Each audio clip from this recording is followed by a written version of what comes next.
tepuk tangan sorak-sorai buat Tuhan Yesus. Come on, yang kuat, yang meriah. Katakan haleluya. Mari angkat tanganmu sekali lagi ke atas. Angkat tanganmu sekali lagi ke atas. Hosana.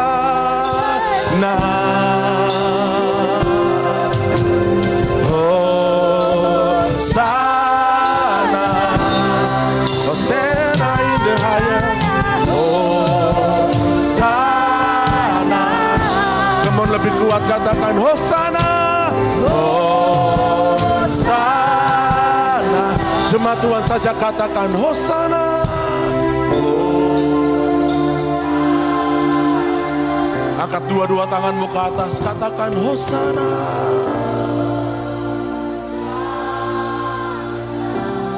Lebih kuat dengan suaramu, katakan Hosana. We worship you, Lord. We worship you. Hosana. Come on, lebih kuat. Hosana. Sana. Kirap layaka, cana mayaka. Hosana. Come on, lebih kuat. Katakan Hosana. Hosana. Hosana. Hosana. Hosana.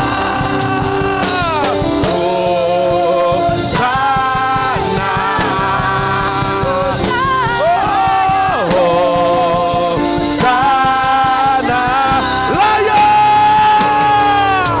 Layak dipuji, disembah. Kaulah yang bertata dulu, sekarang dan selama. Raja atas segala raja, namamu besar termulia. Berikan sorak-sorai tepuk tangan dua Tuhan Yesus. Dia Raja yang agung, Dia yang Raja yang mulia. Ajaib namamu. Kamu nyanyikan lagu ini dari awal, katakan alam semesta. Alam semesta melukiskan kebesaran Tuhan. Oh, nyanyi lebih kuat, katakan bumi dan surga menyanyikan kemuliaan namamu. Lagi dari awal, katakan alam semesta. Alam semesta melukiskan. Engkau besar Tuhan. Tuhan bumi dan surga menyanyi kemuliaan namamu. kemuliaan. Hosana. Hosana. Hosana. Lagi katakan Hosana. Hosana. Hosana. Come on jemaat, siap-siap. Katakan layak dipuji.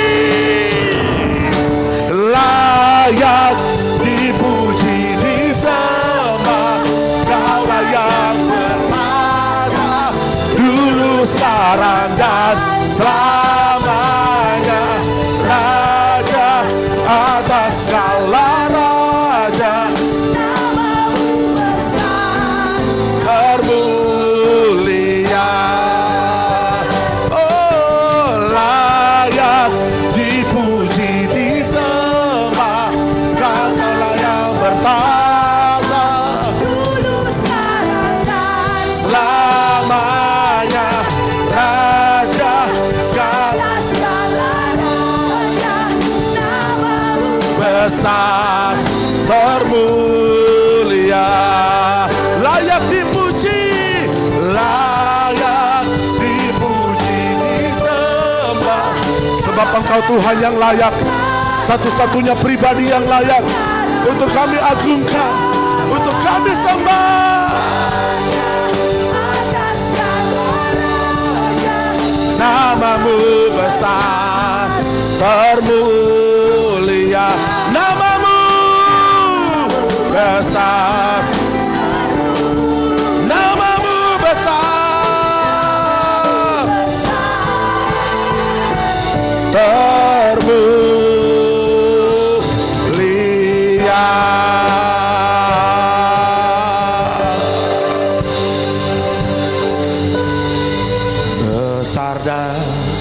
ajaiblah karyamu, adil dan benarlah jalanmu. Katakan Raja segala bangsa, yang Maha Kuasa, muliana. Dengan rasa hormat kepada Tuhan, katakan besar, besar dan ajaiblah karyamu. Di belayar kaca benarlah jalanmu, Raja, Raja segala bangsa, yang Maha Kuasa, muliana.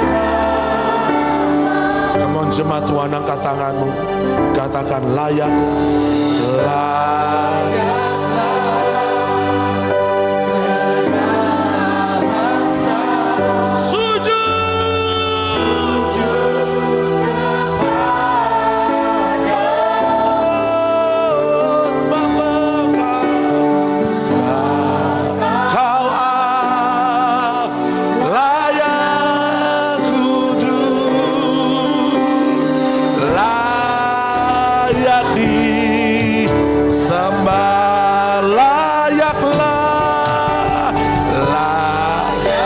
Kami di sini, kami di sini, oh sujud kepadamu,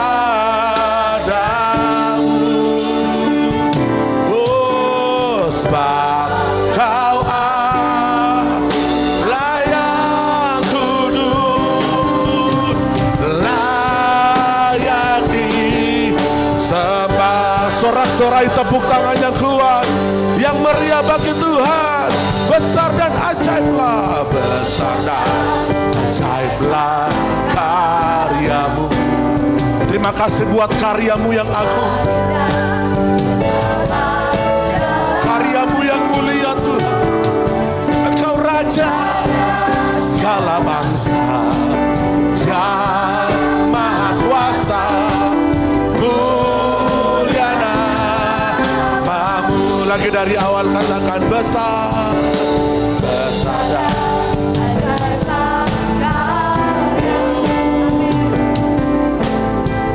adil dan benarlah jalan. Kamu nyatakan itu dari dalam hatimu, katakan segala bangsa, yang Maha Kuasa, mulia, liana. Mari agungkan Dia, angkat suaramu, angkat tanganmu, katakan layaklah segala bangsa sujud kepadamu,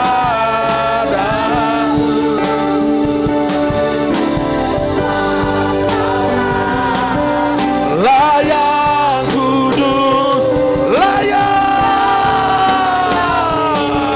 sembah.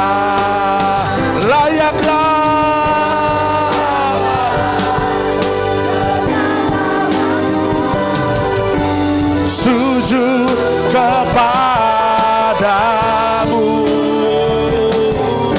sebab Kau Allah yang kudus, layak di. Come on jemaat Tuhan saja sambil bertepuk tangan, katakan layak segala bangsa, kepadamu, sebab Engkau, oh layak disembah, layaklah, layak segala bangsa,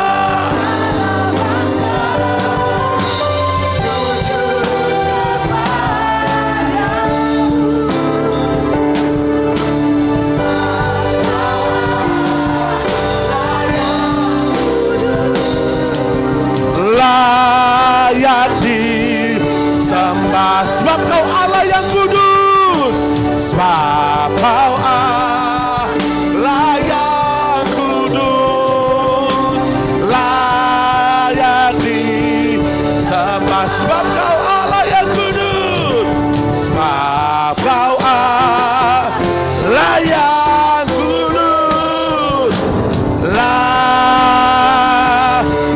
disembah.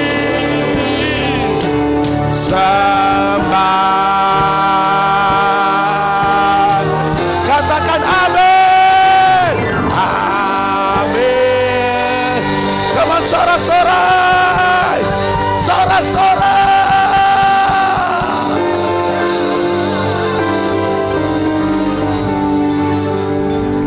Engkau dahsyat berkuasa, perbuatanmu heran, tanganmu heran. Engkau dahsyat, engkau dahsyat berkuasa,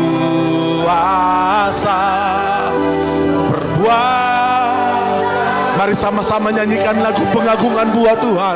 Katakan engkau dahsyat, oh, berkuasa, perbuatanmu heran. Engkau dahsyat, oh, berkuasa, perbuatanmu heran. Come on, jemaat Tuhan saja dengan suaramu katakan, engkau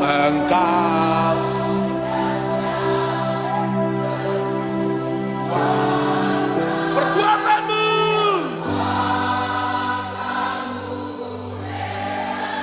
Lagi lebih kuat katakan, engkau dahsyat, dahsyat berkuasa, perbuatanmu heran. Engkau dahsyat, engkau dahsyat berkuasa, perbuatanmu tanmu heran. Engkau dahsyat, engkau dahsyat berkuasa, perbuatanmu heran. Engkau dahsyat, engkau dahsyat. Come on, bahasa perbuatanmu. Engkau ada, engkau nyata, engkau bekerja di tengah-tengah umatmu. Oh, perbuatanmu heran. Engkau dahsyat berkuasa, perbuatanmu heran. Sekali lagi, engkau dahsyat berkuasa, perbuatanmu heran. Haleluya, haleluya, haleluya. Kau Allah yang besar, seluruh bumi mengakui Yesus Raja di atas segala. Haleluya, haleluya, haleluya. Kau Allah yang besar, seluruh bumi mengakui Yesus Raja di atas segala. Jemaat saja katakan haleluya, haleluya.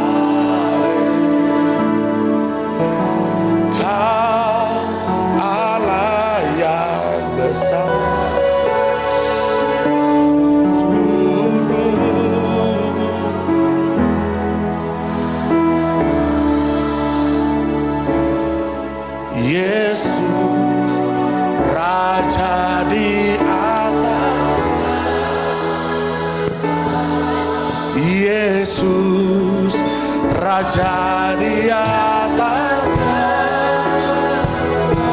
Yesus, Yesus, Raja di atas.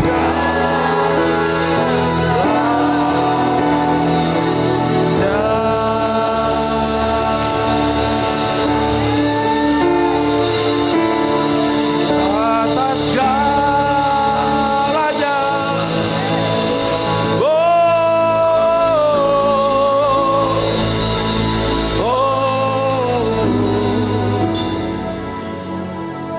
Angkat tanganmu sekali lagi ke atas.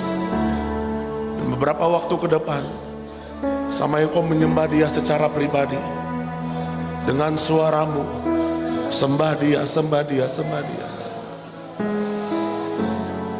Oh, Rablaya Kacena Mayakrun. Lakukanlah apa yang harus Engkau lakukan di tengah-tengah kami ya Tuhan. Lakukanlah Tuhan, lakukan.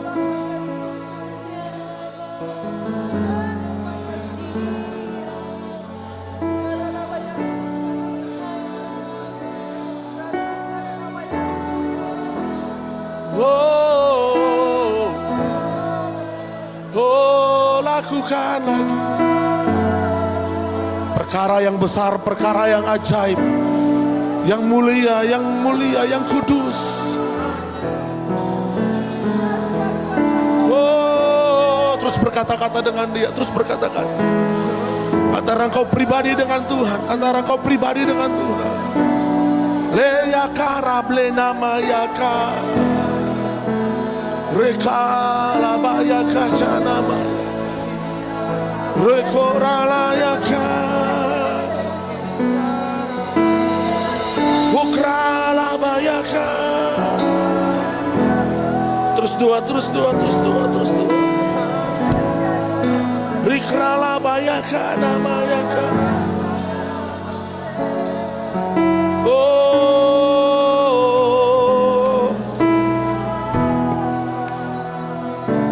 kirablayaka namaya.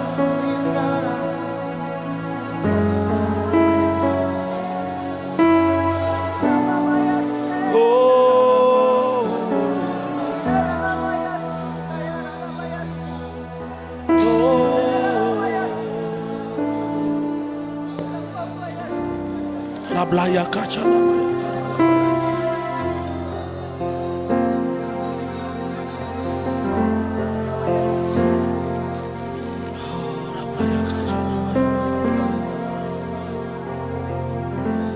Sujud di altarnya,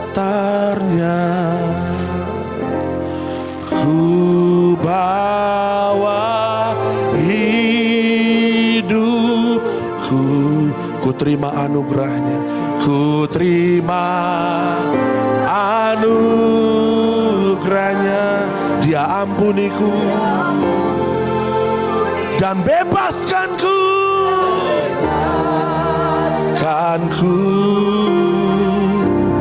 Dia ubah hidupku,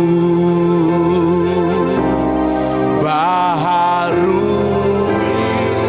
hatiku. Katakan dengan kuat, sesuatu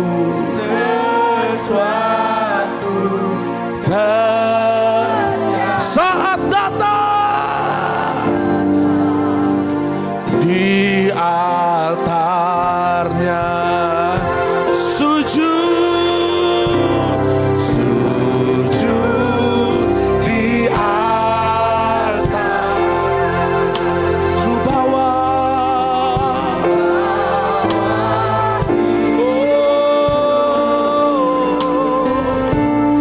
ku terima anugerahnya.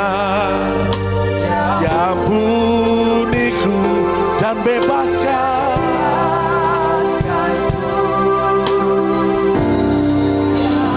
Ubah hidupku, baharui sesuatu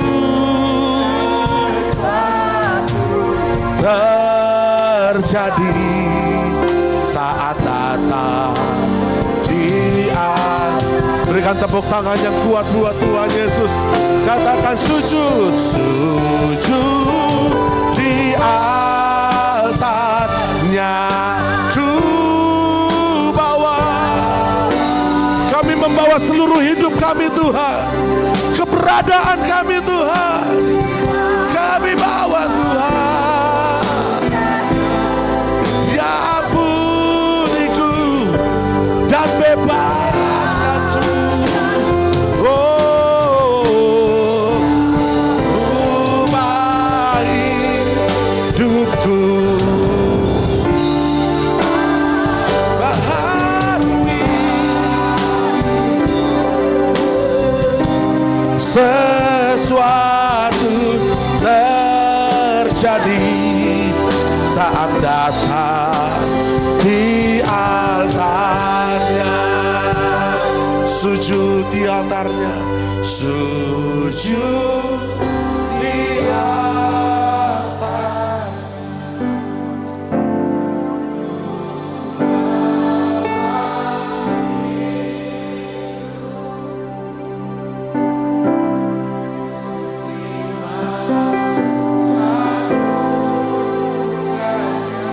Diampuniku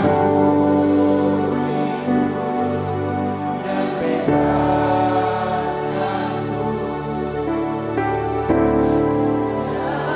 Ubah hidup. Baharui hatimu.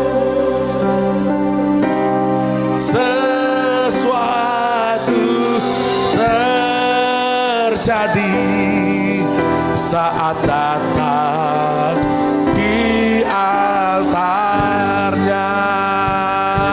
Sesuatu terjadi saat datang di altarnya. Sesuatu terjadi, sesuatu terjadi,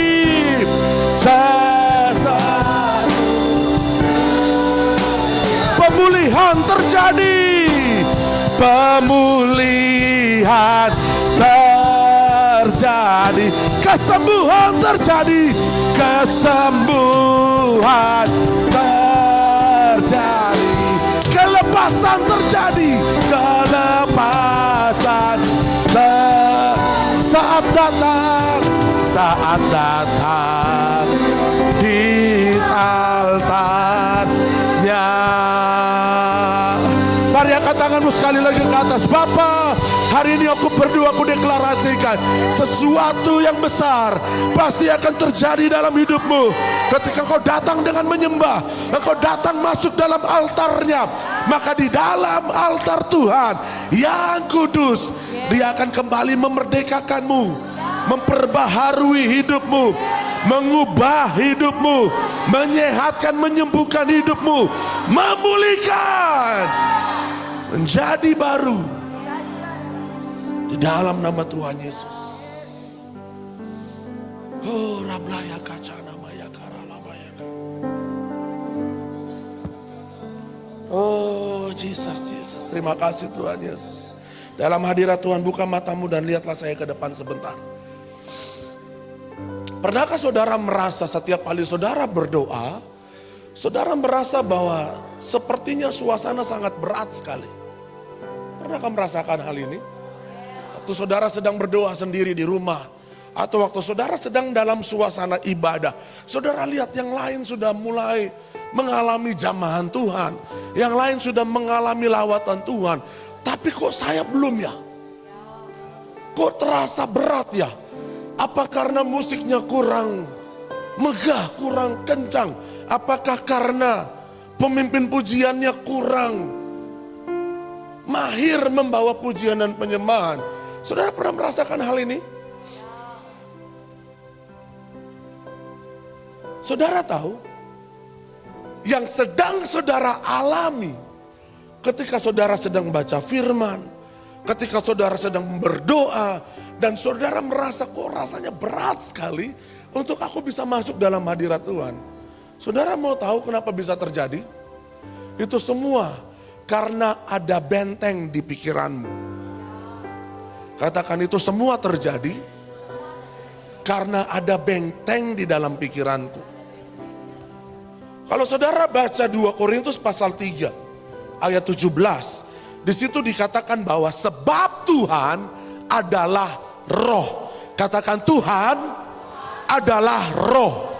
2 Korintus pasal 3 ayat 17. Sebab Tuhan adalah roh. Lebih lanjut dikatakan, dan di mana ada roh Allah, katakan dengan kuat, di situ ada kemerdekaan. Amin. Tuhan adalah roh, dan di mana ada roh Allah bekerja, maka di situ pikiranmu dimerdekakan. Amin. Itu sebabnya kalau saya melihat suasananya belum waktunya untuk selesai berdoa, saya akan terus melanjutkan penyembahan ini. Sampai kapan? Entah sampai kapan. Kalaupun ada 1-2 orang di antara saudara yang sudah mengalami jamahan Tuhan, sudah mengalami lawatan Tuhan, saya berharap saudara jangan cepat puas. Jangan cepat-cepat buru-buru menyelesaikan pertemuan pribadimu dengan Tuhan di dalam penyembahan. Dan bagi saudara yang belum juga mendapatkan jamahan Tuhan, saya berdoa engkau terus menerobos masuk lewat doamu. Jangan biarkan pikiran manusiawimu membuat saudara pada akhirnya meninggalkan penyembahanmu. Lalu bagaimana caranya? Itu sebabnya seringkali kita suka berlatih yang namanya doa membangun manusia roh.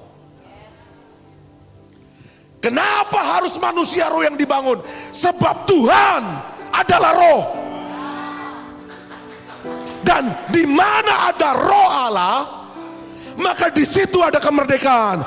Hari ini aku berdoa, aku deklarasikan, di mana ketika pikiranmu dipenuhi oleh roh Allah, maka hatimu, pikiranmu menjadi merdeka, dimerdekakan.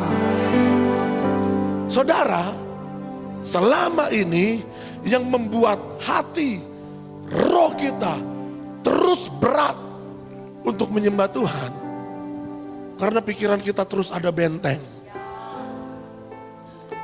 Benteng ini namanya keangkuhan, yang menentang pengenalan Allah. Sebentar kita akan baca ayat ini. Minggu lalu saya sudah bicara, kalau bicara hati yang menyembah Tuhan, hati yang terbuka, hati yang melayani, hati apalagi yang mau gila-gilaan, mati-matian untuk Tuhan. Saya rasa semua kita bisa melakukan hal itu. Tapi permasalahan yang terbesar itu terjadi ketika pikiranmu, perhatikan saya ke depan, gak usah lihat yang lain. Manusia boleh warawiri ke sana ke sini, tapi saatnya saudara mendengar Tuhan berfirman, fokus. Inilah yang sering terjadi di pikiran alam bawah sadarmu. Saudara seringkali mudah terganggu oleh apa yang saudara lihat di depan mata. Sehingga tanpa saudara sadari, ketika ada orang lewat, saudara dengan mudah terdistrek. Lihat ke sana. Ada sesuatu lewat, saudara mulai terdistrek. Tanpa saudara sadari. Nanti begitu saya bilang, ayolah fokus kembali. Oh iya ya, kok bisa ya? Saya dengan mudah terdistrek. Kenapa? Karena selama ini pikiranmu dilatih oleh apa yang saudara lihat. Dan apa yang saudara rasa. Dan apa yang saudara dengar. Padahal Paulus bilang, kejarlah apa yang tak kelihatan. bangunlah apa yang tak kelihatan. Karena yang kelihatan ini sifatnya sementara. Tapi yang tidak terkelihatan, jauh di dalam hati dan pikiranmu, engkau membangun manusia rohmu, itulah yang sifatnya kekal, abadi, selama-lamanya. Itu sebabnya saya mau mulai hari ini, katakan mulai hari ini, aku mau melatih pikiranku sesuai dengan pikiran Tuhan. Amin. Karena yang menjadi persoalan saudara susah untuk masuk dalam hadirat Tuhan, itu bukan lagi bicara hati, tapi ini pikiran. Saudara pernah merasa setiap kali saudara mau memulai doa, ada begitu banyak keinginan di pikiranmu? Pernah merasakan hal ini? Ada begitu banyak keinginan, ada begitu banyak perkara-perkara duniawi yang mulai berseliweran di pikiranmu, membuat engkau tidak bisa dengan mudah masuk dalam hadirat Tuhan. Saudara pernah mengalami ini? Ini bukan karena terjadi begitu saja. Bilang kiri kanannya, bukan terjadi begitu saja. Itu karena sudah terlatih. Bilang lagi, itu karena sudah terlatih di dalam alam bawah sadarmu. Dilatih oleh apa? Dilatih oleh data yang saudara lihat, dilatih oleh fakta yang saudara lihat, dilatih oleh keinginan-keinginan lahiriah yang saudara inginkan, yang saudara kejar, yang saudara ingini. Sehingga setiap kali engkau mau masuk dalam hadirat Tuhan, firman Tuhan ingin memenuhi pikiranmu, sudah terlanjur ada benteng, sudah terlanjur ditawan oleh pemikiran-pemikiran dunia. Sehingga ketika engkau mau berdoa, engkau mulai pikir, besok saya harus lakukan apa, besok anak saya harus makan apa, besok bagaimana kerjaan saya. Lalu bagaimana caranya? Bilang kiri kanannya, latih ulang pikiranmu dengan firman. Amin. Duduklah dalam hadirat Tuhan. Satu kali Abraham dan Lot, saya sudah khotbah ini minggu lalu, Abraham dan Lot harus berpisah. Nah, yangnya cuma Pak Carlos nih. Ayolah, aktiflah. Amin.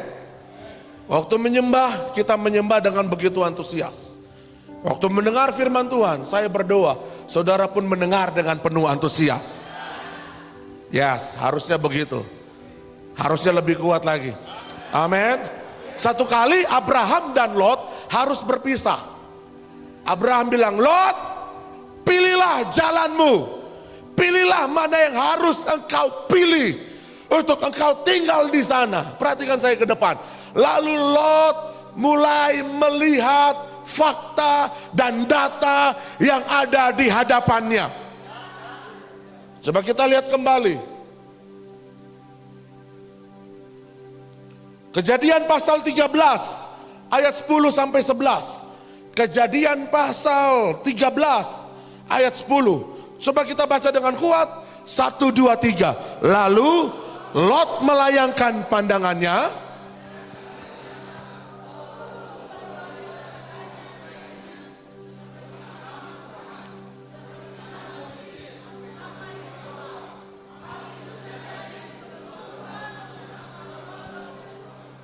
Perhatikan, waktu Abraham suruh Lot untuk memilih, dan Lot mulai mengalihkan pandangannya. Lihat, Lot melayangkan pandangannya.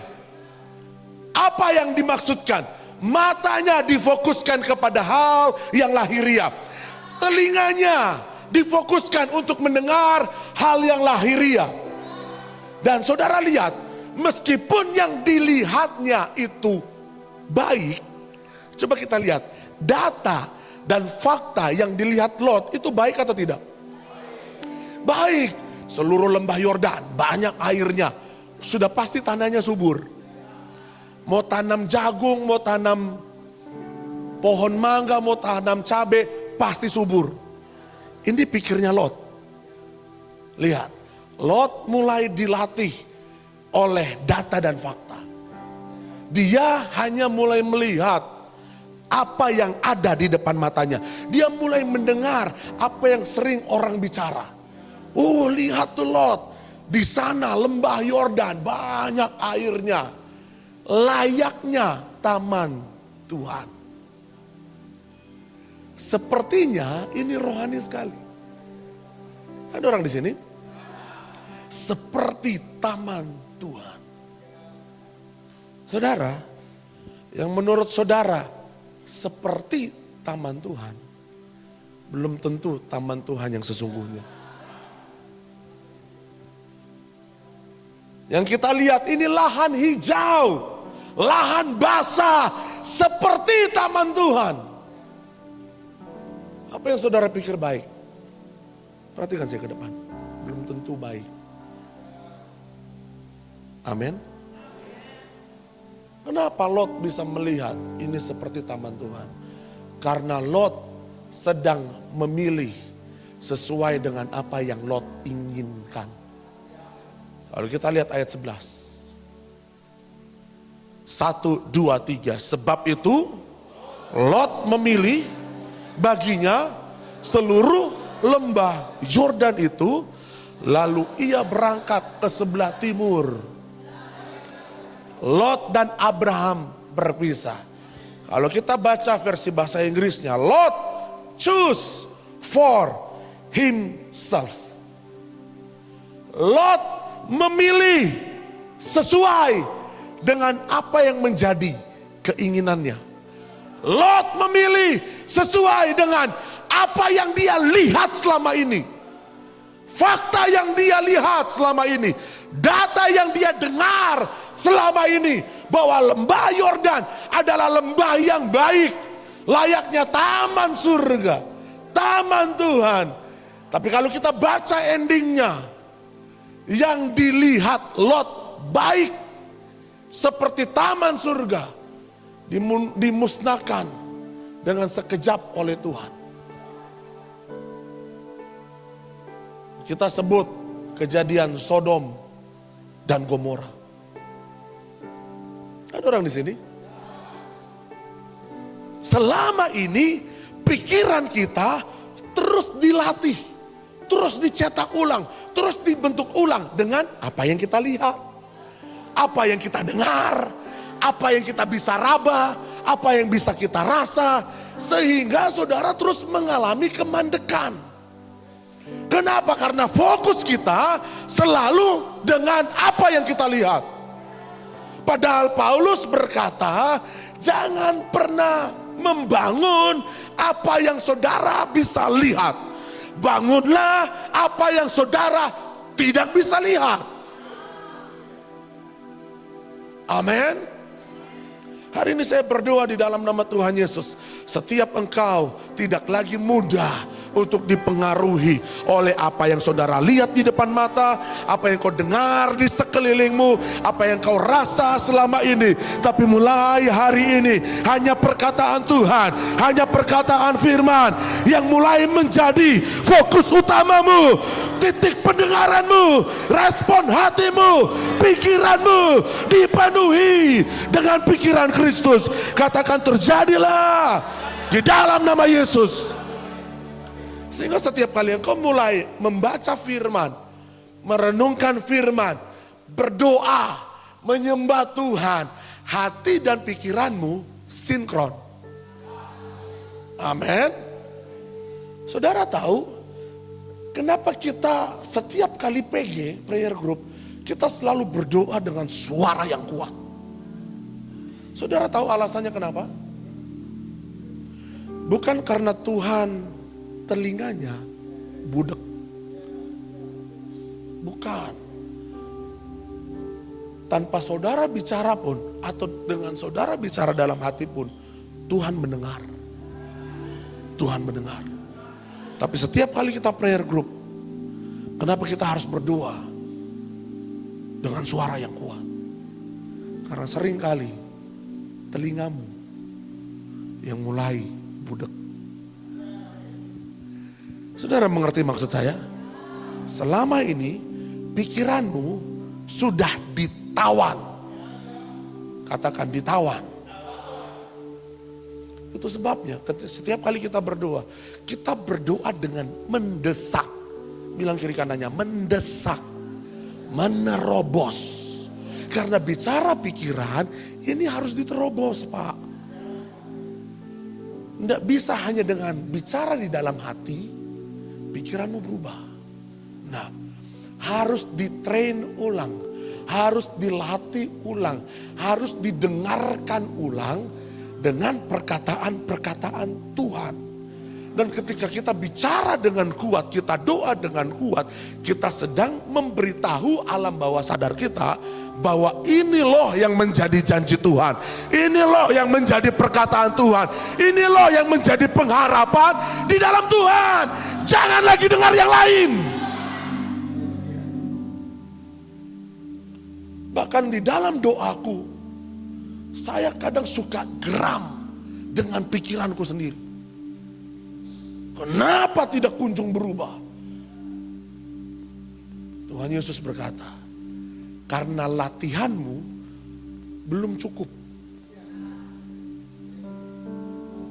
Saya sekarang jalan 35 tahun. 35 tahun belakangan ini, pikiranku dilatih oleh apa yang aku lihat. Nah, kita membangun manusia roh di PG itu cuma seminggu sekali. Itu baru kita lakukan 2 tahun belakangan ini. Belum cukup. Belum cukup. Jadi bagaimana? Tuhan bilang, bertekun terus. Lakukan lagi. Latih lagi. Namanya latihan, itu proses. Amin. Tadi saya bicara sama Pak Roy dan Ibu Nita. Anaknya Grace dan Putra. Itu ikut lomba karate. Dan mereka menjadi pemenangnya. Kasih tepuk tangan dulu buat Tuhan Yesus. Tapi bukan itu yang mau saya highlight. Yang saya mau highlight adalah proses latihannya. Itu butuh ketekunan. Proses membentuk ketangkasan untuk mulai bukan menghafal, menjadikan 1 dan 2 pukulan ini menjadi gaya hidup, itu harus dilatih. Ada orang di sini, dan saya percaya waktu Grace mulai bertanding, dia tidak akan mikir lagi sebentar saya akan pukul dengan tangan kanan atau tangan kiri ya. Sebentar saya akan tendang musuhku dengan tangan kanan atau dengan kaki kiri. Itu nggak akan lagi dipikirkan oleh dia. Kenapa? Karena setiap hari, katakan setiap hari, dengan bertekun, mengikuti pelatihan yang ada. Nah saudara, untuk melatih ulang pikiranmu yang sudah berapa tahun tercetak. Saudara sekarang sudah berapa tahun? Ada yang 60, ada yang 50. Udah hampir setengah abad nih, sudah setengah abad nih. Ada yang 30, ada yang 40, ada yang baru 10 tahun.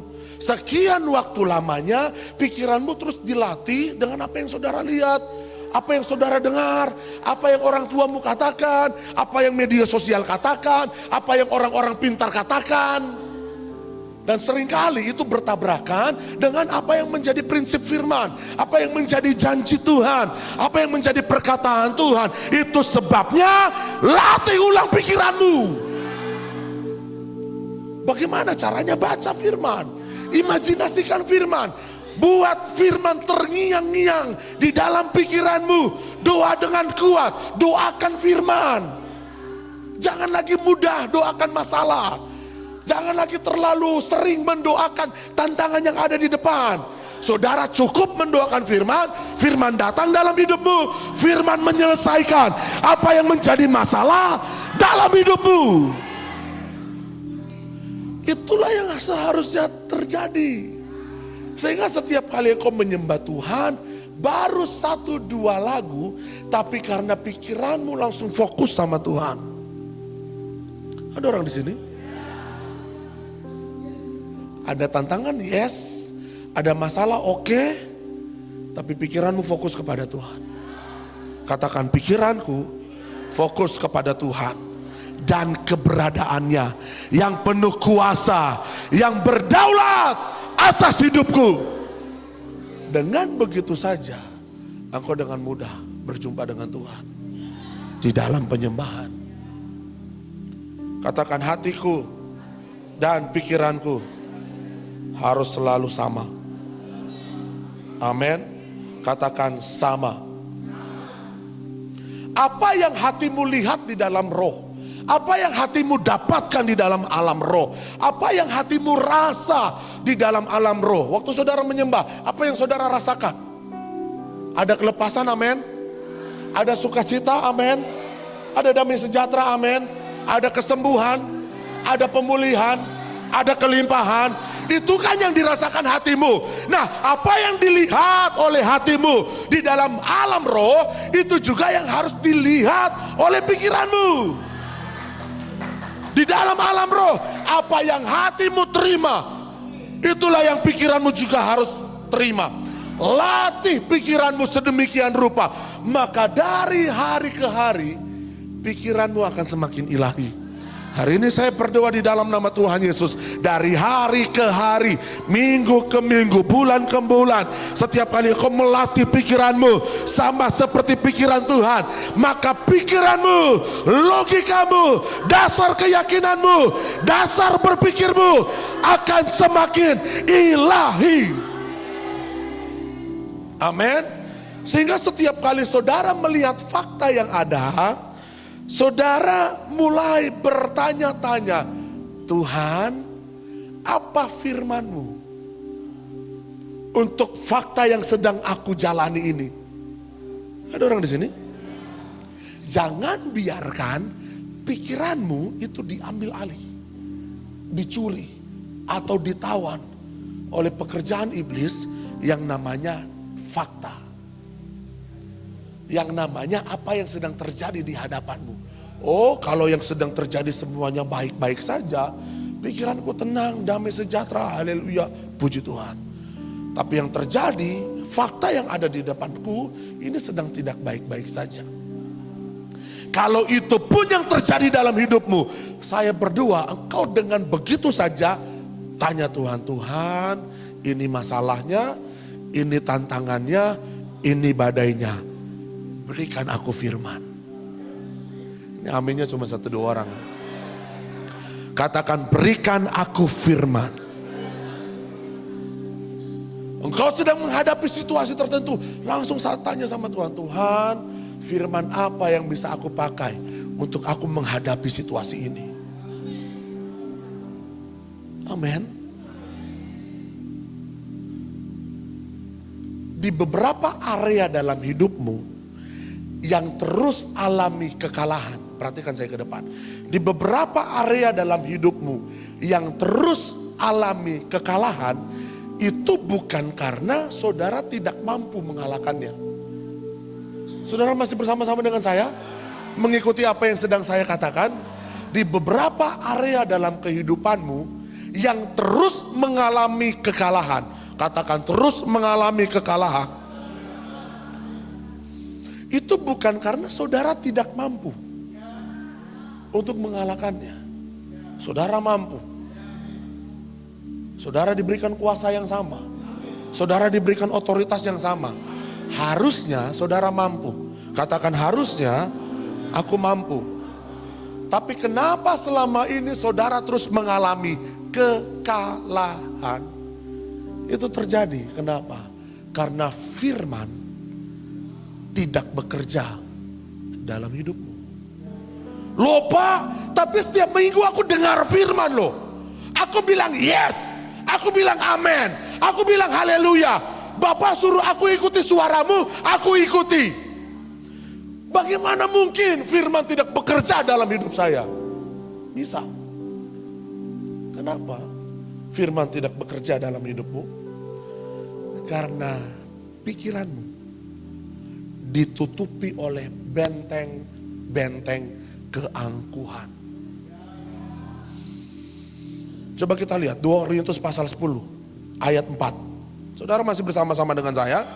2 Korintus pasal 10 ayat 4 sampai ayat 5. 2 Korintus pasal 10 ayat 4 sampai 5. Ayat 4.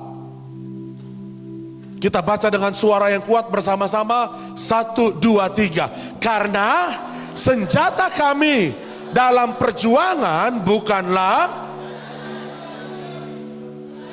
melainkan senjata yang diperlengkapi dengan kuasa Allah yang sanggup untuk meruntuhkan benteng-benteng. Ayat 5. Kami mematahkan dan merubuhkan setiap kubu yang dibangun oleh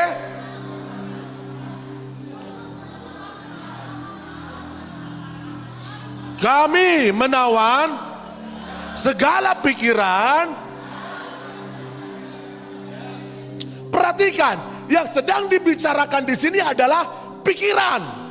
Kalau kita baca di ayat 4, senjata ini adalah senjata, coba kita lihat, yang sanggup untuk meruntuhkan benteng-benteng. Nah, benteng-benteng yang ada itu bukan ada di dalam hatimu. Benteng-benteng yang ada itu ada di dalam pikiranmu. Makanya di ayat 5 dikatakan kami mematahkan apa? Setiap siasat orang untuk dan merubuhkan apa? Setiap kubu, kita baca sama-sama 2, 3, yang keangkuhan manusia untuk mengenal pengenalan akan, lihat, setiap kubu, setiap benteng itu semua terbangun di pikiran. Makanya ayatnya lebih lanjut bilang begini, kami menawan segala pikiran dan wajib menaklukkannya kepada Kristus. Amin. Benteng-benteng yang dimaksud adalah adanya satu area di dalam pikiranmu yang tidak mengizinkan firman bekerja. Itu yang disebut benteng keangkuhan. Kenapa? Karena menganggap engkau pun bisa melakukannya. Ada orang di sini? Saudara menganggap dengan saya lakukan ini pun rasa-rasanya tanpa Tuhan, tanpa firman, aku bisa. Benteng keangkuhan yang dibangun oleh manusia. Hari ini saya berdoa diruntuhkan, dihancurkan di dalam nama Tuhan Yesus. Engkau butuh Tuhan. Saudara butuh firman-Nya. Saudara butuh janjinya. Saudara butuh pengharapan yang datangnya hanya daripada Tuhan. Amin. Benteng keangkuhan adalah salah satu area atau ada area di dalam pikiranmu yang saudara tidak mengizinkan firman itu terjadi. Seperti yang minggu lalu saya katakan, ketika hati menerima, ada orang di sini, ada firman yang begitu menguatkan lewat lagu. Aku punya Tuhan yang besar. Hatimu sudah begitu bergelora, hanya berjanji dan sanggup menggenapi. Apalagi? Imanku bersepakat percaya. Terus ku terima sekarang kemenangannya. Hatimu terbuka, engkau menerima firman demi firman masuk dalam hatimu. Tapi begitu firman ini ditransferkan ke pikiran, ini dia permasalahannya. Aku punya Tuhan yang besar, tapi pikiranmu, masalah ini juga besar Tuhan. Aku rugi ratusan juta Tuhan. Yang telah berjanji, aduh, manusia janji, tinggal janji. Memangnya bisa janjimu terjadi? Hatimu sih bergelora, tapi pikiran mulai ada penolakan. Pikiran send back, kirim balik responnya ke hati. Nah, batal. Nggak ada Tuhan yang besar. Nggak ada janji penyertaannya. Nggak ada batal. Yang terjadi, engkau terus mengalami kekalahan di dalam area kehidupanmu. Tapi hari ini sebagai hamba Tuhan aku berdoa, tidak ada lagi kekalahan dalam area-area kehidupanmu. Sebab apa yang kau terima di dalam hatimu, itu juga yang kau terima. Itu juga yang akan kau imajinasikan. Itu yang akan kau bayangkan. Itu yang akan engkau perkatakan di dalam pikiranmu. Amin. Sehingga apa yang kau terima di dalam alam roh, kemenangan demi kemenangan, itu juga yang harus terjadi di dalam alam lahiriamu. Amin. Tidak capakkah saudara terus hidup dalam kekalahan? Dan saudara menganggap kekalahan ini adalah hal yang wajar untuk Tuhan membentuk ulang hidup. Nah. Tuhan tidak mau membentukmu di dalam kekalahan. Tuhan mau terus membuat engkau berkemenangan. Dari satu kemenangan kepada kemenangan yang lain. Dari satu kemuliaan kepada kemuliaan yang lain. Katakan, itulah yang harus terjadi atas hidupku. Pikiranmu terus ditawan. Sehingga pikiranmu tidak bisa melihat bahwa sebenarnya Kristus sudah mengalahkan segala area di dalam hidupmu. Katakan, Kristus sudah mengalahkan segalanya untuk aku hidup berkemenangan. Amin. Buka pikiranmu, mata untuk melihat, telinga untuk mendengar. Fokuskan semuanya, kecenderungan hatimu, fokuskan hanya kepada Tuhan. Maka apa yang saudara terima di dalam alam roh, engkau terima di dalam pikiranmu. Ketika roh berkata, ini harusnya mungkin terjadi, pikiranmu bilang, yes, amin, pasti terjadi. Maka itu akan terjadi dalam kehidupanmu. Amin. 2 minggu yang lalu, saya membawakan ayat di Efesus 4 ayat 18. Paulus bilang, tinggalkanlah atau jangan menjadi sama dengan orang-orang yang tidak mengenal Allah, yang pengertiannya gelap. Efesus pasal 4. Pengertian pikiran yang sia-sia. Perasaan mereka menjadi tumpul. Pengertian mereka menjadi gelap. Kenapa gelap? Karena ada selubung yang menutupi pikiranmu, sehingga pikiranmu tidak bisa ditransform, tidak bisa mengalami perubahan. Tapi saya berdoa setelah saudara mendengar firman ini, pikiranmu ditransformasi di dalam nama Tuhan Yesus. Setiap selubung lahiriah, selubung manusiawi yang terus menutupi pikiranmu, itu dibukakan oleh Tuhan di dalam nama Tuhan Yesus. Saudara siap untuk itu? Kita lihat 2 Korintus pasal 3 ayat 13 sampai 18. 2 Korintus pasal 3 ayat 13 sampai 18. Saya mau kita baca dengan suara yang kuat, tapi jangan terlalu terburu-buru. Saudara bisa? Oke, kita baca dengan kuat. 1, 2, 3. Tetapi seperti, nah kan? Berdirilah, yuk sama-sama berdiri dengan saya yuk. Saudara suruh saya untuk saudara berdiri nih, biar lebih fokus.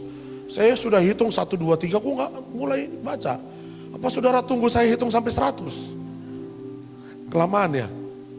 Oke, kita baca dengan suara kuat. 1, 2, 3. Tidak seperti Musa,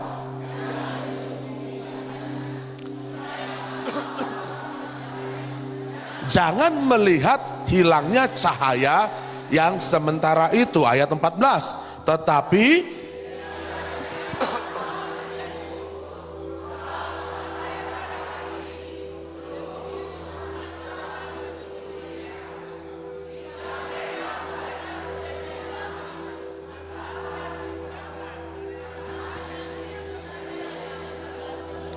Ayat 15, bahkan sampai pada hari ini setiap kali mereka membaca kitab Musa, selalu ada selubung yang menutupi hati mereka.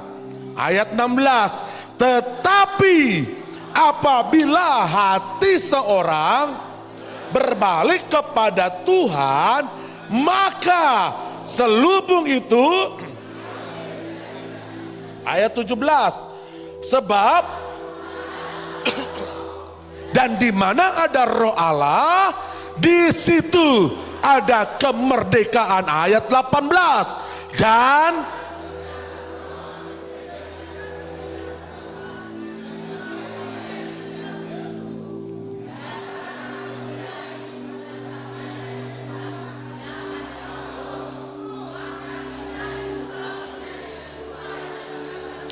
dalam kemuliaan yang semakin besar. Katakan haleluya. Ayat 13 bilang begini, tidak seperti Musa ketika dia turun dari gunung Sinai, wajahnya itu berkilauan. Makanya dia harus menyelubungi mukanya supaya ketika kemilau itu wajahnya sudah tidak lagi berkemilauan, mata orang-orang Israel tidak melihat hilangnya cahaya yang sementara itu. Makanya wajah dari Musa itu harus diselubungi, harus ditutup. Ayat 14-nya bilang, tapi bukan itu yang dimaksudkan.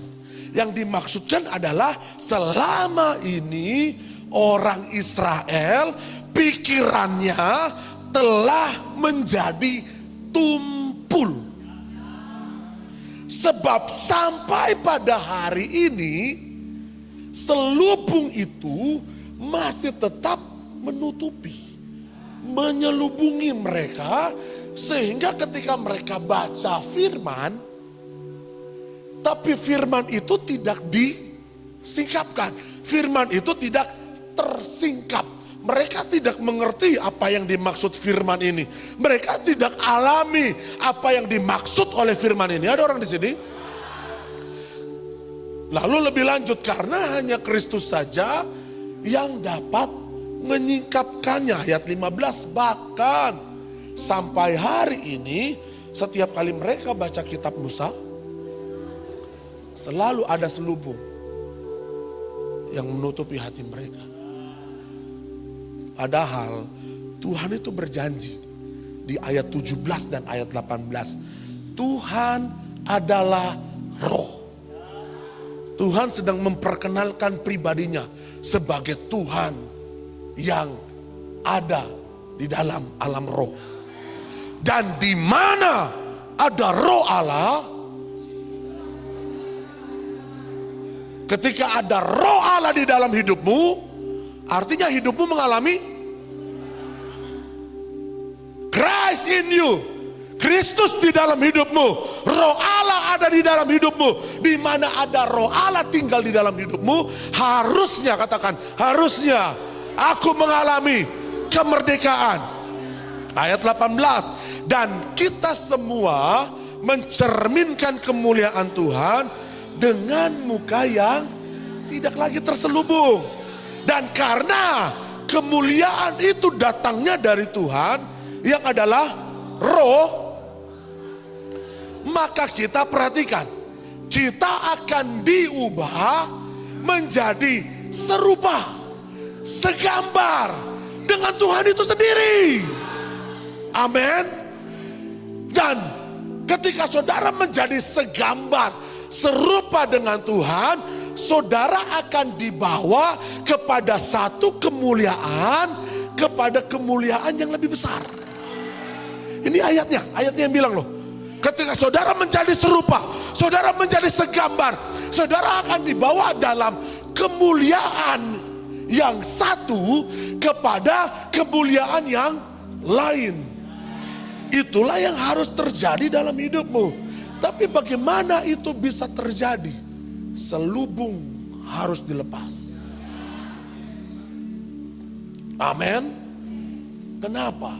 Karena selama ini pikiran kita menjadi tumpul.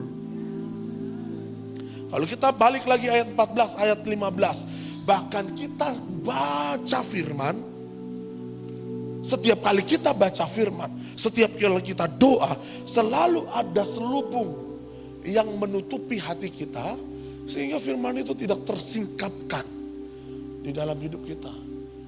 Apa yang dimaksud dengan selubung itu? Selubung yang dimaksud adalah pikiranmu yang sudah terlanjur manusiawi, yang sudah terlanjur lahiriah, yang menganggap bahwa ayat ini terlalu susah untuk terjadi dalam hidupku, yang menganggap bahwa kesembuhan ini hanya terlalu susah datang dalam hidupku, yang menganggap bahwa masalah ini kayaknya tidak bisa selesai. Selubung yang menutupi hati itu adalah pikiran yang sia-sia, pikiran yang gelap, pikiran yang lahiriah, pikiran yang dibutakan. Oleh apa? Oleh apa yang saudara lihat selama ini. Yang saudara lihat selama ini selalu masalah, selalu kekurangan. Ada orang di sini. Dan saudara terus terjebak untuk memfokuskan pikiranmu di sana. Sehingga matamu mulai terselubung, pikiranmu, hatimu terselubung, tertutup. Tapi hari ini saya berdoa, segala pikiran yang manusiawi, yang lahiriah, yang tidak datangnya daripada Roh Kudus, itu dibuang di dalam nama Tuhan Yesus. Bagaimana caranya? Latihan. Ini bukan bicara pindahin handphone dari sini ke sini. Mudah saja. Satu kali proses selesai. Pindah tempat. Bicara tentang pikiran yang dipenuhi oleh firman, itu harus dilatih. Gak bisa kucluk-kucluk datang begitu saja. Kalau saudara malas melatihnya, perhatikan saya ke depan. Kalau saudara tidak mau melatihnya, yang terjadi adalah ya kehidupanmu yang sekarang. Amin. Kalau siapa tadi? Grace, malas latihan. Ikut karate ya ikut-ikut aja. Tapi pengen bertanding, pengen menang. Tapi nggak latihan, apa yang terjadi? Digebukin, babak belur pasti. Hari ini saya berdoa, kehidupanmu tidak lagi babak belur oleh hal-hal yang terjadi di luar sana. Jangan lagi mau kalah, tapi harus mulai latih pikiranmu, latih rohmu, latih hatimu, penuhi pikiranmu dengan firman. Gereja ini terus membuka pelatihan. Setiap hari Rabu, salah satu pelatihan yang sedang dilakukan oleh gereja ini untuk membuat saudara dipenuhi pikirannya oleh pikiran Kristus, prayer group. Itulah tujuannya, kita melatih diri kita di dalam roh, di dalam kebenaran. Kita melatih firman untuk terus terngiang-ngiang dalam pikiran kita. Sehingga setiap kali ada masalah datang, dengan begitu saja firman yang keluar. Ada tantangan datang, dengan begitu saja pengharapan yang keluar. Tapi yang terjadi selama ini, masalah datang, apa yang keluar responmu? Takut, apalagi kecewa, khawatir, mulai mempertanyakan keberadaan Tuhan. Padahal Tuhan selalu ada dan Tuhan selalu dekat. Dia mau tinggal di dalammu, Dia mau berkuasa di dalam hidupmu. Dan dia mau hidupmu terus berkemenangan. Itu sebabnya kalau hatimu sudah terbuka, pikiranmu harus dilatih. Katakan, mulai hari ini aku terus mau melatih pikiranku, sehingga pikiranku ketika aku latih di dalam roh dan kebenaran, maka akan ada kemerdekaan dalam pikiranku. Amin. Jadi bagaimana caranya? Ayat 16. Tetapi apabila hati seorang berbalik kepada Tuhan. Katakan, berbalik kepada Tuhan, maka selubung itu diambil daripadanya. Apa yang dimaksud dengan berbalik kepada Tuhan? Bertobat. Bertobat diambil dari akar kata metanoia. Metanoia itu arti sederhananya adalah saudara balik arah. Semula saudara arahnya ke sana, tapi karena hati seorang harus berbalik, metanoia, arah dan tujuan harus berbalik. Dan ini bukan hanya bicara respon hati yang harus berbalik, tapi ini juga bicara tentang pikiranmu harus putar arah, harus berbalik arah, harus ubah directionnya. Amin. Berbalik arah dan hanya tertuju kepada firman-Nya. Maka janji Tuhan berkata bahwa selubung itu, pikiran yang selama ini dipenuhi oleh hal-hal yang duniawi, diambil daripadanya. Aku berdoa inilah yang harus terjadi dalam hidupmu. Selubung lahiriah, selubung duniawi itu harus diambil di dalam nama Tuhan Yesus. Dan engkau melakukan langkah pertobatan, mengubah arah jalan berpikirmu, fokus penglihatanmu, fokus pikiranmu berubah di dalam nama Tuhan Yesus. Amin. Apa arah yang dilihat oleh pikiranmu sekarang? Sebelumnya, setiap kali kita baca firman, kita terus melihat firman dari kacamata manusiawi kita. Betul atau benar? Setiap kali kita baca firman, kita menerima janji Tuhan, kita lalu melihat firman itu dengan pikiran manusiawi. Artinya arahnya belum berubah. Firmannya tetap sama, tapi saya berdoa pikiranmu harus berubah. Jangan lagi lihat firman demi firman dengan kacamata pribadimu. Jangan lagi lihat firman demi firman dengan pikiran manusiawimu. Kenapa? Karena kalau saudara melihat dengan pikiran manusiawimu, yang ada nanti adalah pertimbangan. Yang ada nanti penolakan. Engkau mulai menimbang-nimbang, ini betul gak nih firman yang terjadi? Saya percaya sih firman yang itu, tapi gimana ya? Tapi hari ini sebagai hamba Tuhan, sekali lagi angkat tanganmu. Angkat hatimu, fokuskan pikiranmu. Hari ini aku berdoa, pikiran yang berubah, pikiran yang ditransformasi.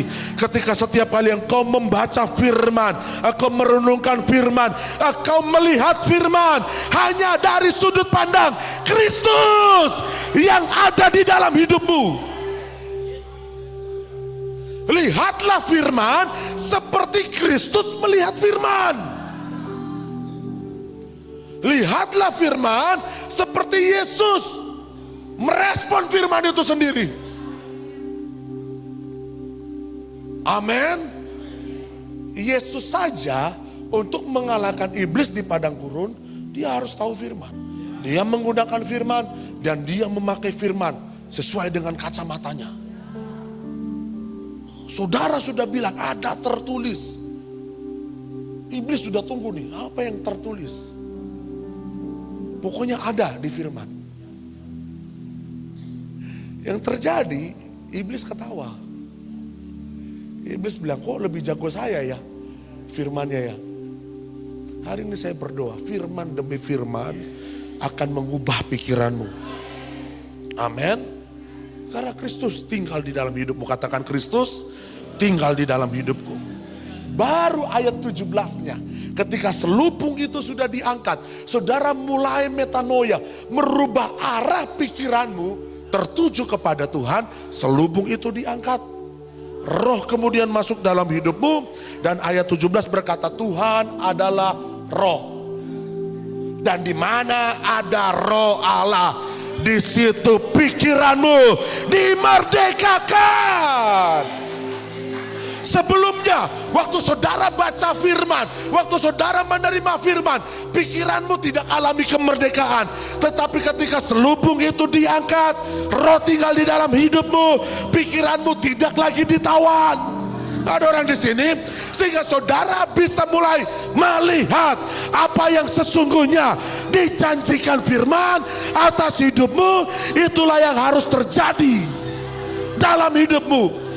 Dan ketika roh Allah tinggal di dalam hidupmu, roh akan menuntun hidupmu untuk kemudian memerdekakan pikiran.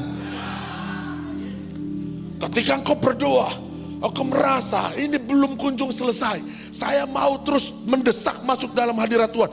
Doa lebih kuat lagi, doa lebih bertekun lagi, sampai Tuhan berjumpa dengan engkau, sampai Tuhan menyatakan firman-Nya, baru saudara selesai berdoa.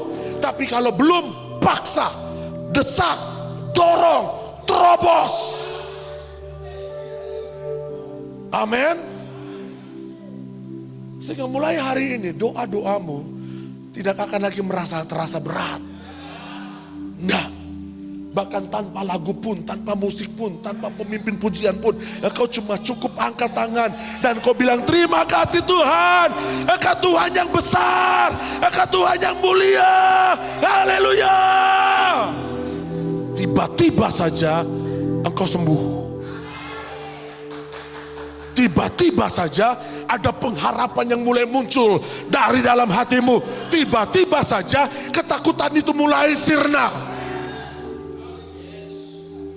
Tapi pastikan hati dan pikiran, katakan hati dan pikiran harus sama.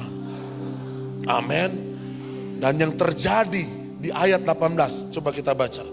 Ini yang menjadi ayat terakhir. Dan kita semua mencerminkan kemuliaan Tuhan dengan muka yang tidak berselubung. Amin. Dan karena kemuliaan itu datangnya dari Tuhan,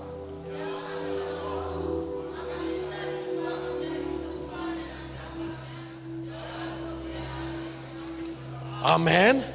Kalau kita lihat versi King James Version-nya ditulis gini, but we all, kita semua. Artinya semua disamaratakan. Tidak ada yang tertinggal satupun. Tidak ada yang dilewat satupun. Semua kita, katakan semua kita mengalami jamahan Tuhan. Lalu dikatakan begini, at unveiled face. Unveiled face maksudnya apa? Wajah yang sudah tidak terselubung lagi. Maksudnya apa? Pikiran yang sudah mengalami transformasi. Pikiran yang sudah mulai dimerdekakan oleh Tuhan. Saudara, firman Tuhan saya ini terlalu berat ya untuk saudara dengar? Oke lah, jujurlah. Kalaupun saudara mulai, apa istilahnya, mulai tidak fokus dan mulai ini apa yang dimaksud oleh Bapak Pendeta ya? Pulang dari sini ketika link YouTube sudah dibagikan, dengar ulang. Bisa? Saya tahu, saya mengerti. Mungkin apa yang sedang saya bagikan ini gimana ya? Diterima, ya harus diterima. Tapi pikiranku, nah ini dia. Karena pikiranmu sudah terlanjur kadung, sudah terlanjur dicetak oleh pikiran manusiawi. Tapi saya berdoa, pulang dari sini, saudara dengar ulang khotbah saya, tapi mulai dengan pikiran yang terbuka, hati yang terbuka. Amin. Saudara akan melihat, saudara akan dapat banyak sekali janji Tuhan atas hidupmu. Amin. With unveiled face, wajah yang sudah tidak terselubung.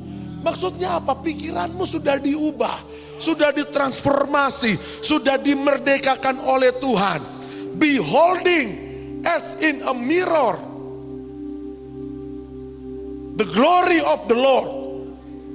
Melihat, memandang kepada cermin.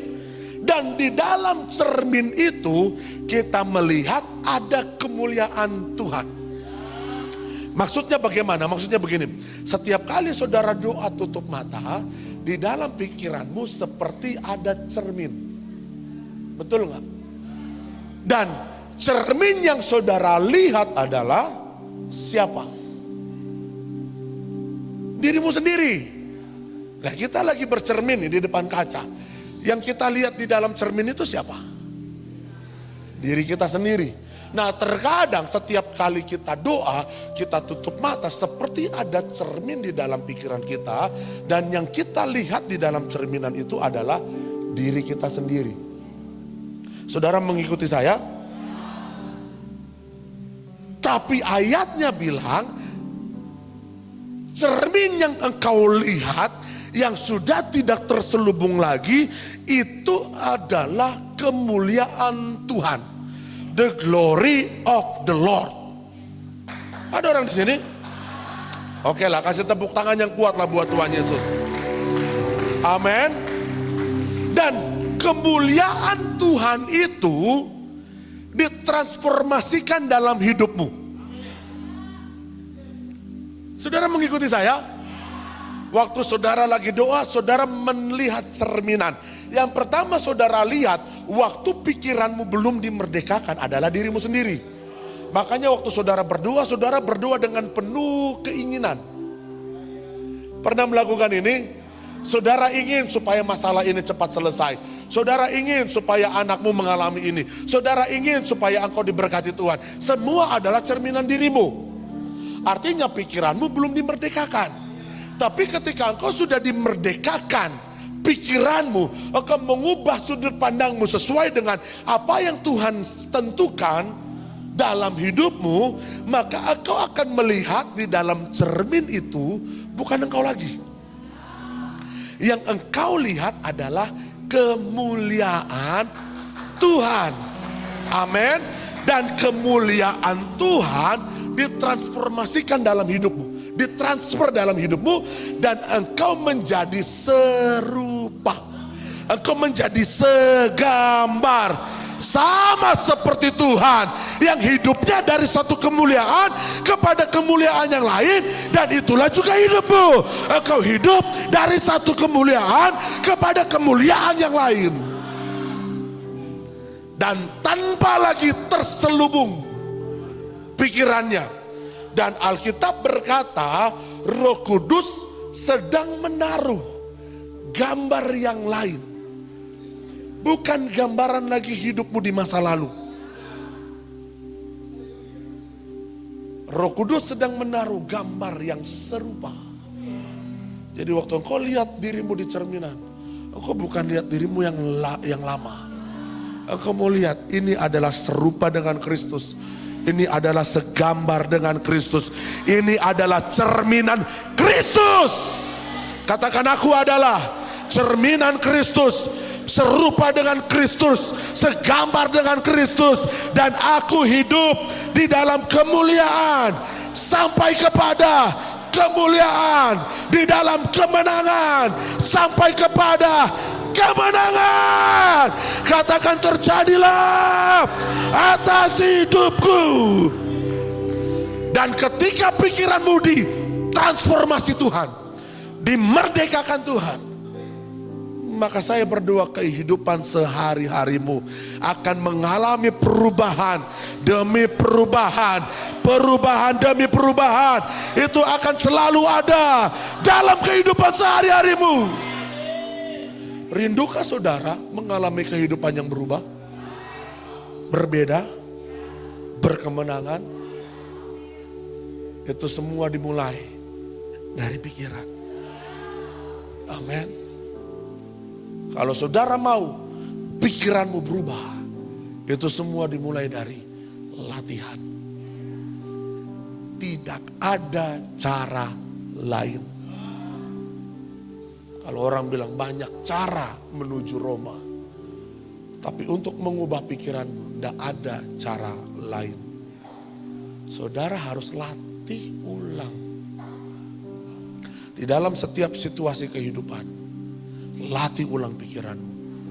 Jangan lagi terburu-buru ambil keputusan sesuai dengan apa yang kau pikirkan. Lebih baik buka Alkitabmu. Temukan janji di sana. Temukan firman di sana. Kalau saudara belum paham dengan apa yang dikatakan Alkitab, bawa dalam doa. Ini kan. Ini latihannya loh Bapak Ibu. Bawa dalam doa. Kalau tidak kunjung mendapatkan sesuatu, doa lagi. Tapi yang kita doakan adalah firman. Apa yang saudara baca hari itu. Doakan Tuhan. Saya mau Tuhan. Misalnya saudara baca ayat berapa tadi? Ayat 17. Sebab Tuhan adalah roh. Dan di mana ada roh Allah, di situ ada kemerdekaan. Singkat toh? Bisa dihafal gak sih? Bisa. Sebab Tuhan adalah roh. Dan di mana ada roh Allah, di situ ada kemerdekaan. Coba dihilangin. Sebab Tuhan adalah roh. Dan di mana ada roh Allah, di situ ada. Coba dihilangin liriknya lagi. Ayatnya coba dilepas. Coba kita mulai hafal. Sebab Tuhan adalah roh. Dan di mana ada roh Allah, di situ ada kemerdekaan. Saudara baca ulang lagi, dengar ulang lagi, deklarasikan ulang lagi. Sebab Tuhan adalah roh. Dan di mana ada roh Allah, di situ ada kemerdekaan. Sebab Tuhan adalah roh. Dan di mana ada roh Allah, di situ ada kemerdekaan lagi. Sebab Tuhan adalah roh. Dan di mana ada roh Allah, di situ ada kemerdekaan lagi. Sebab Tuhan adalah roh. Dan di mana ada roh Allah, di situ ada kemerdekaan lagi. Sebab Tuhan adalah roh. Dan di mana ada roh Allah, di situ ada. Sambil tutup mata katakan, sebab Tuhan adalah roh. Dan di mana roh Allah, di situ ada kemerdekaan lagi. Sebab Tuhan adalah roh. Dan di mana ada roh Allah, di situ ada kemerdekaan. Terjadilah atas hidupmu. Come on, sorak-sorai. Tepuk tangan buat Tuhan Yesus. Katakan haleluya. Amin. Sebab di mana ada roh, Tuhan adalah roh. Dan di mana ada roh Allah berada, di situ ada kemerdekaan. Di situ ada kemenangan. Di situ ada kesembuhan. Di situ ada pemulihan. Di situ ada pertobatan. Di mana ada Tuhan yang adalah roh. Saudara mulai bisa mendefinisikan ayat ini tidak? Saya percaya masing-masing saudara punya definisi yang mungkin berbeda. Itu tergantung dengan apa yang sedang engkau alami sekarang. Tapi percayalah, apapun yang sedang saudara alami sekarang, firman Tuhan bilang, Tuhan adalah roh. Dan di mana ada roh Allah, di situ ada kemerdekaan. Amin. Penting sekali untuk kita membangun roh. Karena kita hanya bisa menemui Tuhan di dalam alam roh. Karena Tuhan adalah roh. Penting sekali untuk kita membangun manusia roh kita. Amin. Mari sama-sama kita bangkit berdiri. Kita berdoa. Bapa, di dalam nama Tuhan Yesus, hamba-Mu terbatas dengan apa yang hamba-Mu bisa jelaskan Tuhan. Tapi hamba-Mu percaya, saya percaya Roh Kudus akan menuntun setiap jemaat Tuhan untuk mulai paham, untuk mulai mengerti, untuk mulai mengalihkan jalan berpikirnya sesuai dengan apa yang Tuhan mau atas hidup kami. Sebab kami rindu hidup berkemenangan, kami rindu hidup sehat, kami rindu hidup berkelimpahan, kami rindu hidup menjadi berkat. Kami percaya hati kami diubahkan, pikiran kami diubahkan di dalam nama Tuhan Yesus. Setiap kita yang percaya dan diberkati Tuhan, sama-sama kita katakan, kasih tepuk tangan sorak-sorai yang kuat buat Tuhan Yesus. Amin, amin. Saya percaya, saya berdoa firman Tuhan termeterai dalam hidupmu. Kalaupun saudara masih agak bingung ini arah firmannya kemana, nanti kalau link YouTube sudah dibagikan, dengarkanlah ulang. Tapi saya mau saudara dengar, jangan sambil ngemil, jangan sambil tidur-tiduran, jangan sambil melakukan pekerjaan yang lain. Luangkan waktumu untuk mendengar ulang. Saudara bisa? Dan saya percaya hidupmu akan selalu berkemenangan dalam segala aspek kehidupan. Kasih tepuk tangan sekali lagi buat Tuhan Yesus.